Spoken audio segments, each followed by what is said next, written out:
Narasaraopet MLA Arvind బాబు పైన CM Chandrababu serious అయ్యారు. Party పరువుకు భంగం కలిగిస్తే సహించేది లేదని వార్నింగ్ కూడా ఇచ్చారు.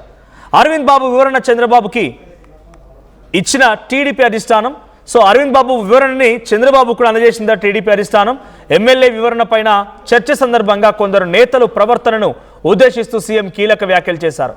వ్యక్తిగత ప్రయోజనాల కోసం పార్టీ ప్రతిష్టతను దెబ్బతీస్తే ఎంతటి వారైనా సరే సస్పెండ్ చేస్తానని వార్నింగ్ కూడా ఇచ్చారు సిబిఎన్.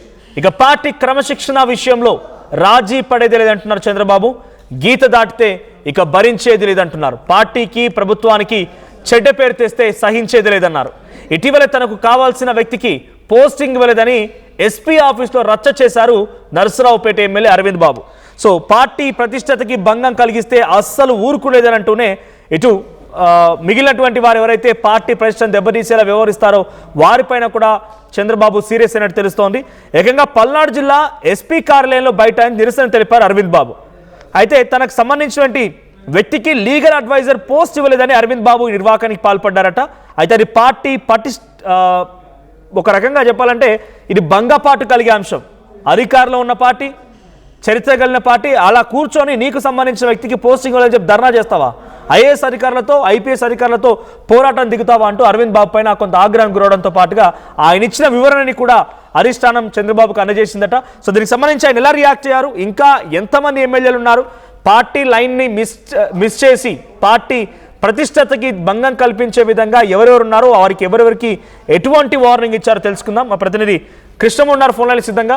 రైట్ కృష్ణమోహన్, ఏం జరుగుతోంది? చంద్రబాబు పార్టీ లైన్ని, పార్టీ యొక్క పటిష్టతని, పార్టీ ఉన్నటువంటి పరువుని భంగం కలిగించే విధంగా ఎవరు ప్రయత్నం చేసినా వారిపై సీరియస్ యాక్షన్ తీసుకుంటాను, సస్పెండ్ చేస్తానని వార్నింగ్ ఇస్తున్నారు.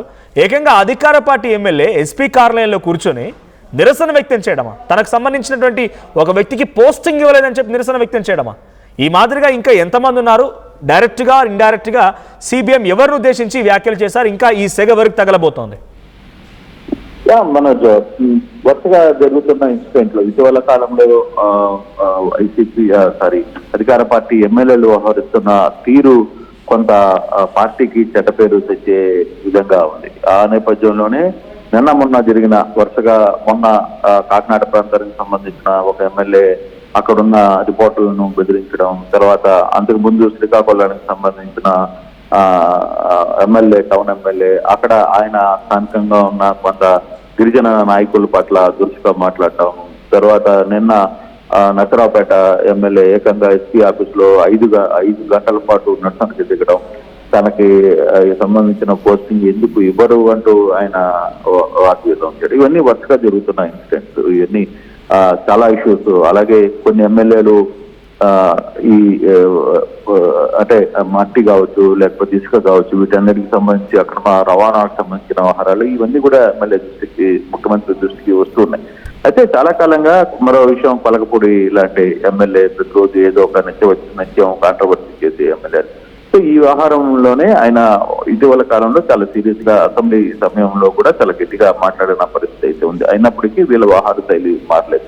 అయితే ఎప్పుడైతే నర్సరావుపేట ఎమ్మెల్యే అరవింద్ బాబుకు సంబంధించిన వ్యవహారం తెర మీదకి వచ్చిందో, నిన్న ఆయన వివరణ తీసుకునే ప్రయత్నం రాష్ట్ర అధ్యక్షుడు, పార్టీ అధ్యక్షుడు పల్లా శ్రీనివాసు దగ్గరికి ఆయన వివరణ ఇచ్చుకునే ప్రయత్నం చేశారు. ఆ వివరణలో ఆయన క్లియర్ గా ఒక మాట చెప్పారు, నేను స్థానిక ఎన్నికలు వస్తున్నాయి, అతను పార్టీ కోసం కష్టపడ్డాడు కాబట్టి వాళ్ళకి పదవులు ఇవ్వకపోతే స్థానికంగా మనం నష్టపోతామని ఉద్దేశంతోనే ఇది చేశానని చెప్పే ప్రయత్నం చేశారు. ఆ వివరణ ఇచ్చే లిఖితపూర్వ వివరణ కూడా ఆయన ఇచ్చారు. ఆ లిఖితపూర్వ వివరణని ఈ రోజు చంద్రబాబుకి ఉదయాన్నే పార్టీ అధ్యక్షులు వారు చేర్పించిన సమయంలో ఎమ్మెల్యే ముఖ్యమంత్రి చాలా సీరియస్ అధ్యక్షుడికి కూడా గట్టిగా చెప్పిన పరిస్థితి.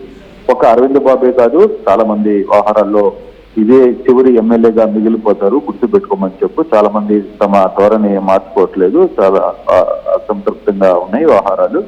ద్వారా ఇప్పటికే చాలాసార్లు వార్నింగ్ ఇస్తే ఇంకా పార్టీ ఒక ఎమ్మెల్యే కోసం పార్టీని బదారణ పడేసే పరిస్థితుల్లో నేను కావాలనుకుంటే వాళ్ళు చివరిగా ఎమ్మెల్యేగా మిగిలిపోతారు, ఈసారి ఎమ్మెల్యేతో క్లోజ్ అయిపోతుంది వ్యవహారాన్ని, కాబట్టి మీరు గట్టిగా పార్టీ క్యాడర్కి చెప్పండి అని చెప్పారు. ఆయన కూడా ఒక 5-6 మంది ఎమ్మెల్యేలకు సంబంధించిన వ్యవహారంలో కూడా ఇదే ప్రస్తావన చేసి, మరి మీరు గాడి చెప్తున్నారు ఎమ్మెల్యేలని రైట్ వేలో పెట్టకపోతే తర్వాత వాళ్ళకి ఇదే చివరి అవకాశం, ఇక మీదట నా దగ్గరికి రావడానికి కూడా ఇబ్బంది పడతారు. అంటే గతంలో కూడా ముఖ్యమంత్రి మొన్న ఈ మధ్య కాలంలో చాలా క్లియర్ గా చెప్పారు. 40 మంది ఎమ్మెల్యేలతో నేను స్వయంగా మాట్లాడాను, దాంట్లో ఇంకా 15 మంది ఎమ్మెల్యేల ధోరణి మారలేదు, వాళ్ళు ప్రాపర్ గా హ్యాండిల్ చేయట్లేదు ఈ వ్యవహారాన్ని, చాలా సీరియస్ గా తీసుకోవాల్సిన పరిస్థితి అయితే ఉంది. దీన్ని ఎంత త్వరగా క్లోజ్ చేస్తే అంత మంచిది.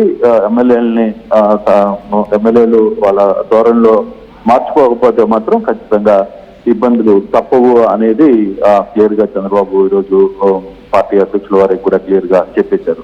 గతంలో నేను 40 మందిని పిలిచి స్వయంగా మాట్లాడాను, దాంట్లో కొందరు రైట్ వేలోకి వస్తున్నారు, కొందరు ఇంకా 15 మంది ఎమ్మెల్యేలు రాలేదు, ఇక కనీసం వాళ్ళకి నా అపాయింట్మెంట్ కూడా దొరకదు అని చెప్పి క్లియర్ గా చెప్పిన పరిస్థితి ఉంది. ఆ నేపథ్యంలోనే మరోసారి ఈ రోజు ఉదయం కూడా అరవింద్ బాబు సంబంధించిన వివరణ పార్టీ అధ్యక్షుల వారికి అందిస్తున్న సమయంలో ఈ ముఖ్యమంత్రి క్లియర్ గా ఈ వ్యాఖ్యలు అయితే చేశారు. ఇక మీదట ఎక్స్క్యూజ్ అనేది ఉండదు, ఎక్కడ కూడా ఈ వ్యవహారంలో కొంత సీరియస్ గా తీసుకోకపోతే పార్టీ లైన్ తప్పే పరిస్థితి కనబడుతుంది. కాబట్టి ఎమ్మెల్యేలకి ఎక్కడికక్కడ సెట్ చేయాల్సిన పరిస్థితి ఉంది, చాలా గట్టిగా వ్యవహారాన్ని తీసుకోవాలి అని చెప్పి దిశానిర్దేశం చేశారు. వ్యవహారంగానే ఎమ్మెల్యేలకు సంబంధించి కొంతమంది ఎమ్మెల్యేల వ్యవహార శైలి మీద కూడా ఆయన పార్టీ అంతర్గతంగా మాట్లాడారు.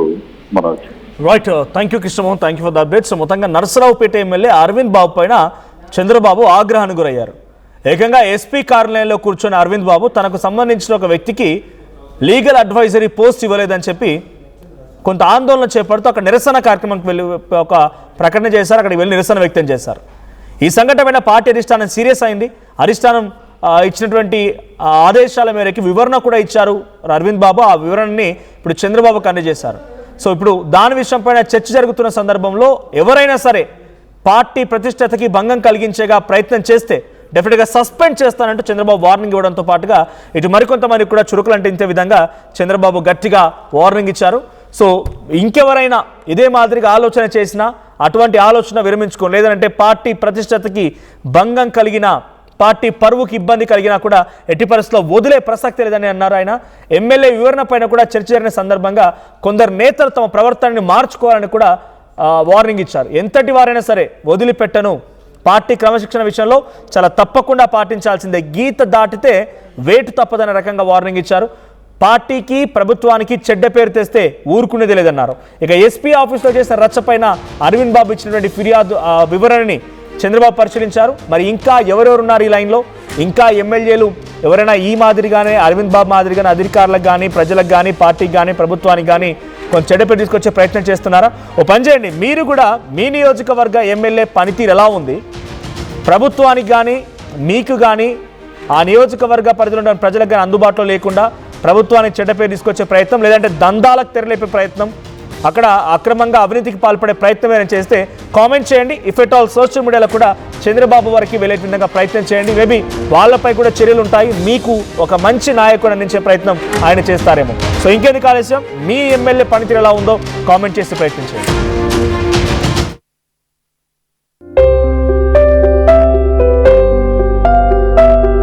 చిన్న చిన్న ఆనందాలు 35 ఏళ్లుగా నా జీవితంలో లేవు.